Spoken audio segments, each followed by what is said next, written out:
পরে আমি যখন অফিসে চলে যাওয়ার পরে আমি আর পিছন ফিরে তাকাই না এবং অফিস থেকে আস্তে আস্তে আমার রাত্রি হয়ে যায় এবং তখন আমি কর্মব্যস্ত ক্লান্ত হয়ে আমি তখন শুয়ে পড়ি আর এইভাবেই চলতে থাকে বছরের উপর বছর।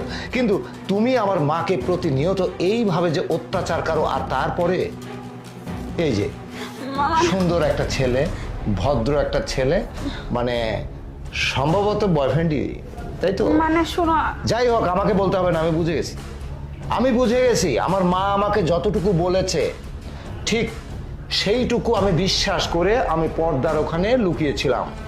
তোমরা কিভাবে কি আচরণ আমার মায়ের সঙ্গে করেছো, আর ওই ভদ্রবেশী শয়তানটা আমার মাকে কি বলেছে তোমার সঙ্গে সঙ্গ মিলিয়ে আমি সব শুনেছি।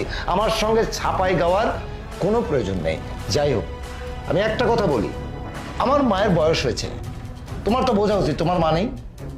এই আজকে যদি তোমার মা হতো, এটা আমি যদি এরকম কোনো ব্যবহার তোমার মায়ের প্রতি করতাম, তাহলে তুমি কি আমাকে ক্ষমা করতে?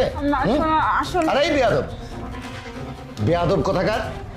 আরে মানুষের খারাপের তো একটা পরিমাণ থাকে, একটা সীমা থাকে। একটা পরিবারে ঢুকে, একটা সুন্দর সুস্থ পরিবার, একটা আনন্দময় পরিবারে, সেই পরিবারে ঢুকে তুই যে এই পরিবারকে বিষ ঢেলে দিচ্ছিস, এটা কি তোর ঠিক? একদম চুপ, কোনো কথা শুনবো না আমি তোমার। শোনো, আমি ভদ্র, যার কারণে এখন পর্যন্ত তোমার গায়ে হাত ওঠেনি। আরে ছেলে, তুমি যদি এখনো বাঁচতে চাও না, ভদ্রভাবে এখান থেকে বের হয়ে যাও।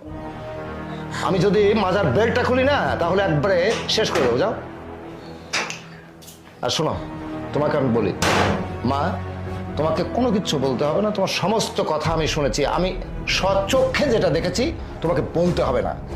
আজকের পর থেকে তুমি এই বাড়িতে আর থাকবে না। থাকবে কখন?